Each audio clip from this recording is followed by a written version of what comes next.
और हमारे छोटे छोटे बच्चे 18, 19, 20 साल 16 साल का ड्रग्स में शामिल हो रहा है, ड्रग्स ले रहा है। और आप देख रहे news line 24 no health no vote issue को लेकर आज 5वां दिन HLG हॉस्पिटल के सामने कांग्रेस आई हैंगर स्ट्राइक पे है और ये आंदोलन काफ़ी सक्सेस माना भी जा रहा है और लोगों को काफ़ी सपोर्ट भी मिल रहा है। ये आंदोलन पब्लिक के लिए कांग्रेस ने की है और बहुत दिनों के बाद हम लोग देख रहे हैं कांग्रेस आई की तरफ से इतना एक ज़बरदस्त हैंगर स्ट्राइक एक आंदोलन किया जा रहा है। आइए जो स्ट्राइक में जो लोग शामिल हैं उनसे मुलाकात कराता हूँ और जानने की कोशिश करता हूँ कि आगे की रणनीति उनको क्या है। सर, ये जो आप लोग हैंगर स्ट्राइक कर रहे हैं इसका इशू क्या है? इशू स्वास्थ्य परिसेवा पश्चिम बर्धमान में तमाम लोगों को मिलना चाहिए। सरकार वादे बड़ा बड़ा करती है, लेकिन स्वास्थ्य साथी हो या जिला हॉस्पिटल हो या अन्य हेल्थ सेंटर हो, कहीं डॉक्टर नहीं है तो कहीं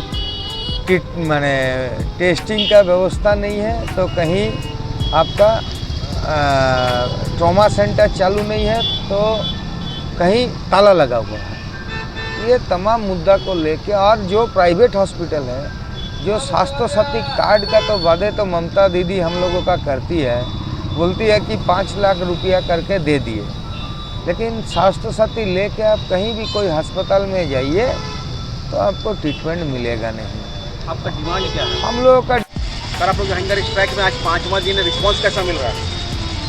किसका रिस्पॉन्स की बात कर रहे हैं? यहाँ के DM सर की, यहाँ के SDO सर की, यहाँ के CMO सर की, या यहाँ का पुलिस प्रशासन का? हम तमाम लोग बताने आए हैं ना, यहाँ बैठे किस लिए हैं? हम लोग यहाँ के साधारण आवाम की आवाज़ को उठाने के लिए। ये कोई कांग्रेस पार्टी का आंदोलन नहीं है, ये जनता की आवाज़ है जो कांग्रेस पार्टी उठा रही है। और कांग्रेस पार्टी इसी के लिए जानी जाती है क्योंकि वो साधारण व्यक्तियों की लड़ाई लड़ती है। कांग्रेस पार्टी का मतलब सिर्फ चुनाव लड़ना नहीं होता है। अगर सिर्फ चुनाव लड़ना होता तो हम भी हिंदू और मुसलमान की राजनीति उन तमाम दोनों की पार्टियों की तरह कर रहे होते। हम तमाम लोग इस देश के DNA में बसे हुए हैं और इसके साधारण जो गरीब परिवार है ना, उसका आवाज़ कांग्रेस पार्टी है। लोग कह रहे हैं कि इलेक्शन करीब इसीलिए आप लोग एक्टिव मोड में आ गए हैं। अगर आपका मानना है, इसी के मानने पर आप तमाम जो हमारी जो डिमांड है वो डिमांड को DM सर को बोलिए, आकर कंप्लीट करके बोल दे कि हम ये डिमांड को मान गए और ये डिमांड हम लोग अपने अपने घर जाएंगे। आपको डिमांड क्या है? डिमांड कुछ नहीं है, ज़िंदगी चाहिए। आप जो हमें डेली तिल करके मार रहे हो, कहीं प्राइवेट अस्पतालों में अगर आज पहुंच गए किसी भी तरीके से, आप मेरे पॉकेट में मेरे ज़मीन जायदाद सब बेचकर मुझे ले लोगे। मेरे परिवार के किसी भी सदस्य के लोग को आप डरा धमका कर कि ये मरने वाला है, अभी ये हो जाएगा, अभी वो हो जाएगा, अभी ये टेस्ट करना होगा, इन तमाम चीज़ों का नाम लेकर आप उनसे जितना मन चाहे पैसा लूटोगे। और यही बात जब हम मानने वाले हैं और अब हमारे जो कार्यकर्ता है ये खास ठान लिया गया है कि प्रशासन की आंख तो है नहीं, कान तो है नहीं, लेकिन हम लोग गांधी वाले तो है ज़रूर, लेकिन अगर ज़रूरत पड़ेगा तो हम लोग भगत सिंह भी बन जाएंगे। तो अब ये लोग भगत सिंह बनने के लिए भी तैयार है और ये भी इन लोगों को होशियारी दे देते हैं कि लगातार हमारा प्रदेश कांग्रेस और हमारा बंगाल का एक लीडर का लगातार हम लोगों के पास में फ़ोन आ रहा है सुबह से। उन लोगों ने साफ कह दिया है कि आप लोग वहाँ पे अब बैठे रहिए, अब आज के बाद हम लोग कल से देखेंगे हम लोगों को क्या करना है, ज़रूरत पड़ेगा तो वो लोग आएंगे और आसनसोल में एक बड़ा आंदोलन चलता रहेगा। हम लोग यहाँ पे क्यों बैठे?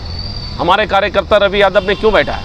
अभी आप कह रहे थे कि आपको किसी तृणमूल वाले ने शायद कहा है कि वो लोग इलेक्शन करीब है इसलिए, तो आपसे बताया गया कि 1 साल 2 महीने पहले जो स्ट्राइक हुआ था उस वक्त तो इलेक्शन नहीं था।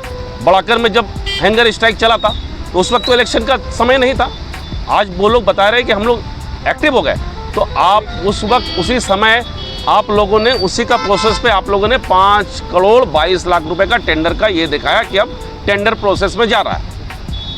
वो तो आपको दे के गए। हम लोगों का 5 दाबी है, जिस तरीके से लूट पूरे हेल्थ डिपार्टमेंट में पूरे पश्चिम बर्धमान जिला में हो रहा है, गवर्नमेंट हॉस्पिटल में खास करके हेल्थ सेंटर में डॉक्टर का व्यवहार सही नहीं है, वहाँ का नर्स सिस्टर का व्यवहार सही नहीं है।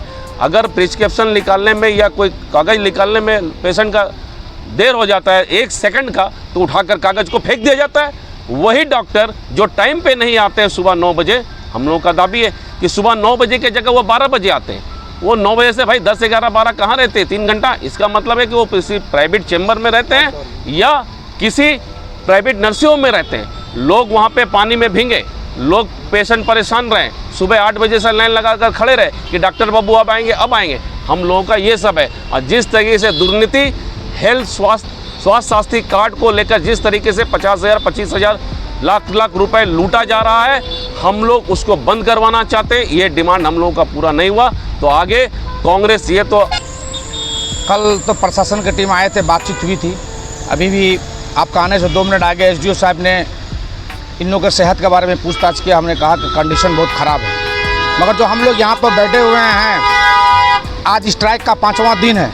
आम आदमी जब हॉस्पिटल में जाता है, सरकारी अस्पताल में, तो एक बेड में 2-3 पेशेंट रहता है, आईसीयू नहीं मिल पाता है, डॉक्टर सही से वक्त नहीं दे पाता है। आम आदमी हम लोग को फ़ोन कर करके बोलता है या किसी लीडर को बोलता है। हम लोग चाहते हैं कि हॉस्पिटल ऐसा हो जो किसी लीडर को फ़ोन करने की ज़रूरत नहीं पड़े। हॉस्पिटल में बढ़िया ट्रीटमेंट होगा तो कोई यहाँ से भिलौर, बॉम्बे, CHM में चेन्नई नहीं जाएगा। ऐसा हो जैसे विधान चंद्र राय, डॉक्टर सुधातो शंकर राय और BC राय के ज़माने में बंगाल में लोग बाहर से यहाँ अस्पताल में इलाज कराने के लिए आते थे। आज वही बंगाल है जो यहाँ से लोग बाहर जा रहे हैं। तो इस सिस्टम को ठीक करना पड़ेगा ताकि आम आदमी यहाँ से बाहर ना जाए। और आप प्राइवेट हॉस्पिटल का भी उसी मामला देख रहे होंगे कि प्राइवेट हॉस्पिटल स्वास्थ्य का मामला था, हेल्थ का जो मामला था, 25,000, 30,000 पहले जमा करने के लिए बोला जाता। तो हम लोग ने प्रशासन जो आया था उनको बताया था कि आप हेल्थ कार्ड का जो स्वास्थ्य कार्ड है उसके साथ एक हेल्प नंबर जारी करिए अपना, कि अगर उसका भर्ती क्यों नहीं लिया जाएगा, पहले पैसा क्यों मांगा जाता है, पहले भर्ती ले जान बचाया जाए। जिसका घर से कोई आदमी चला जाता है उससे पूछिए, उस समय उसका माथा काम नहीं करता है। हॉस्पिटल में जब बीमार होता है तो 25-30 हज़ार का डिमांड किया जाता है। ये स्ट्राइक आखिर कब तक आपको कंटिन्यू रखिएगा? देखिए, कुछ बात तो हमारे प्रशासन मान लिया है, कुछ बात और मानेंगे। चूँकि हम लोग गांधीवादी तरीके से मनाना चाहते हैं। हम लोगों को महात्मा गांधी के देश में रहते हैं। महात्मा गांधी ने सत्याग्रह कर सिखाया। महात्मा गांधी ने बताया जब तुम कोई बात ना सुने तब अनशन करो, आमरण अनशन करो। और आमरण अनशन ये एक वाहिद रास्ता बचा है। प्रशासन को हम लोग चिट्ठी देकर, लेटर देकर के ये हो गए थे, इसलिए आमरण अनशन का एक रास्ता बचा है। तो इस जो हैंगर स्ट्राइक चल रहा है कब तक चलेगा, इसके बारे में हमारे ऑडियंस को कुछ बताइए। जैसा कि अभी हम लोगों ने जाना है कि हमारे प्रदेश के नेतृत्व जो है पूरी तरीक़ा से इस प्रोग्राम को फॉलोअप रख रहे हैं। उन लोगों का जो निर्देश आया है प्रदेश से कि हम लोग अभी फ़िलहाल कंटिन्यू रखेंगे, क्योंकि ये जो डिमांड है, ये हमारा जो डिमांड है, ये डिमांड जनता की डिमांड है। और हम लोग आसनसोल के जनता के लिए, हक और हुकूक के लिए लड़ाई कर रहे हैं। और हम लोग प्रशासन से गांधीवादी तरीके से सत्याग्रह के माध्यम से यहाँ के जो COMS साहब हैं, जो DM साहब हैं, जो SDM साहब हैं, जो भी प्रशासन के अधिकारी हैं, उनसे हम लोगों का रिक्वेस्ट है on behalf of the peoples of Asansol. हम लोग यहाँ पे जो बैठे हैं, हम लोग आसनसोल के वेलफेयर के लिए बैठे हैं। हम लोग राजनीतिक उद्देश्य से, जैसा कि आपका सवाल था पहले कि इलेक्शन करीब आ गया, उसका मैं जवाब थोड़ी सा दे दूं कि अगर इलेक्शन का इशू रहता तो हम लोग इस इशू के लिए नहीं बैठते। ये हेल्थ का इशू है और हम लोगों का देख लीजिए, आप देख सकते हैं बैनर में क्लियरली लिखा होगा, मेंशनली क्लियर हम लोग लिखिएगा, नो हेल्थ नो वोट। इसका मतलब है कि हम लोग चाहते हैं कि आप वोट की राजनीति हो, लेकिन वोट के साथ साथ गरीबों का जो हेल्थ का राजनीति है उसके साथ TMC और BJP वाले मिल करके अगर सिंडिकेट चला करके यहाँ के प्रशासन को दबाव देके ये आंदोलन को ख़त्म करने की कोशिश करेंगे तो यहाँ का कांग्रेस का जो कार्यकर्ता या जो नेता बैठा हुआ वो तो मन से उठने वाला है नहीं। जब तक प्रशासन आ करके कोई फ्रूटफुल डिमांड हम लोगों का जो 5 दफ़ा जो दावी है अगर वो नहीं माना जाता तो ये अनशन हमारा कंटिन्यू रहेगा। बाकी हम लोग